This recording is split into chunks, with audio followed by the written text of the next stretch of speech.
इसलिए मैं एक बार फिर कहता हूं कि 8 अगस्त ये हम अपने किसी निजी स्वार्थ के लिए नहीं बुला रहे हैं। अगर आप सब लोग जो देखने वाले लाखों लोग हैं, वो अगर ये कहते हैं कि हम राष्ट्रवादी हैं और हमें हिंदुस्तान की चिंता है और हिंदुस्तान को हिंदू राष्ट्र होना चाहिए, हिंदुस्तान में ये कानून बनना चाहिए, मैं कह रहा हूं कम से कम एक बार अपने हिंदू सनातनी होने और राष्ट्रवादी होने का परिचय दें। और राष्ट्र जिन कारणों से खतरे में है, आप जब अपने दुश्मनों को बुरा भला कहते हैं तो दुश्मन से भी सीखना चाहिए। सीएए के ऊपर जो लोग बैठे थे उससे निजी फायदा नहीं था, वो लोग एक बड़े एजेंडे के लिए बैठे थे, इसलिए बाहर आए। क्या हिंदुस्तान का सनातनी हिंदू, हिंदुस्तान का हर वो नागरिक जो भारत को सिक्योर देखना चाहता है, संपन्न देखना चाहता है, सुरक्षित देखना चाहता है, क्या जीवन में हजारों दिन पिक्चर देख करके, टीवी देख करके गुजार दिए, क्या एक दिन राष्ट्र के लिए सड़कों पे करोड़ों, कम से कम 100 करोड़ में से अगर दिल्ली में 5 करोड़ लोग हो जाएं तो दुनिया देखेगी। हाँ। और ये रूप जो हम कहते हैं कि भारत बदल रहा है, उसे बताने की जरूरत नहीं पड़ेगी, दुनिया समझ जाएगी कि भारत बदल रहा है। और आपकी सामूहिक ताकत, जिस वक्त दिल्ली में प्रदर्शन के लिए आप खड़े होंगे, ना आपको गाली देनी है, ना तोड़फोड़ करनी है, ना कुछ करना है, आपको खड़े हो जाना है और बताना है कि मैं आप सबसे आग्रह करता हूं कि अच्छी तरीके मन में बैठा लीजिए, यही मौका है, यही समय है, यही एक हमें ऐसा नेतृत्व मिला है। अगर हम अपनी ड्यूटी कर लेंगे, हम चाहते हैं प्रधानमंत्री अपनी ड्यूटी करें, लेकिन आप समझ लीजिए लोकतंत्र है, हमें भी, अब हमारी भी ड्यूटी है, हम भी निकल के दिखाएं तो कि देश चाहता क्या है। और वो तभी हो सकता है जब हम सड़कों पे आएंगे। मैं आप सबसे हाथ जोड़ के निवेदन करता हूं, पहली बात तो इस वीडियो को, ये हमारी भाई साहब के साथ चर्चा है, जितना ज्यादा हो सके इसको शेयर करें, सबको उनके साथ खड़ा होना है। हमें यह दिखाना है कि हमारी मांग जायज है, हमारी मांग राष्ट्रहित में है और हम अकेले नहीं आए, 50 लोग नहीं आए। ऐसा नहीं लगना चाहिए कि पुष्पेंद्र जी चले आए जंतर मंतर पे और अश्विनी उपाध्याय, या 200 लोग बैठ गए या 300 लोग बैठ गए। अपनी तनख्वाह बढ़वाने, अपनी नौकरी बचाने के लिए नहीं आए हैं, हम राष्ट्र बचाने के लिए आए हैं। आप इसे बनाएं, हम आपके साथ हैं। हम नहीं चाहते कि आप चले जाएं किन्हीं कारणों से और राष्ट्र विरोधी ताकतें कामयाब हो जाएं आपको गद्दी से उतारने के लिए। तो राष्ट्र को सुरक्षित करने के लिए 8 अगस्त को संडे है।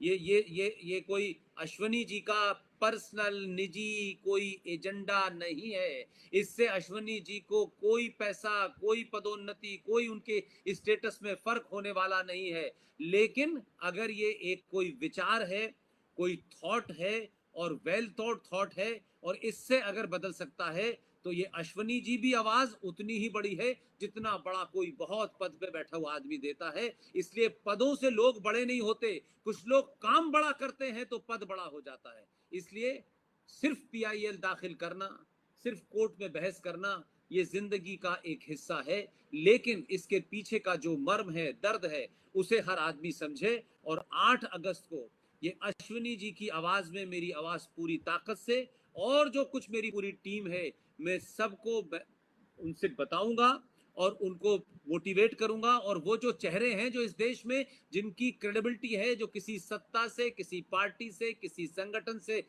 नहीं है और राष्ट्र की चिंता में टेलीविजनों पे देश विरोधी ताकतों को लताड़ते हैं, अपने भाषणों में लताड़ते हैं और उनका जीवन सुखी, जितना ज्यादा हो सके इसको फेसबुक पे, ट्विटर पे और व्हाट्सएप के जरिए फैलाइए। 8 अगस्त के बारे में जितनी ज्यादा चर्चा हो सके उतनी चर्चा करिए। और 8 अगस्त को आप लोग एक सप्ताह के लिए छुट्टी जरूर ले लीजिए। ये देश को बनाने का संकल्प है। ये बहुत छुट्टी हम सब लेते हैं, अपने लिए लेते हैं, घूमने के लिए लेते हैं, शादी विवाह के लिए लेते हैं, शिमला मसूरी जाने के लिए लेते हैं, छुट्टियां लेते रहते हैं।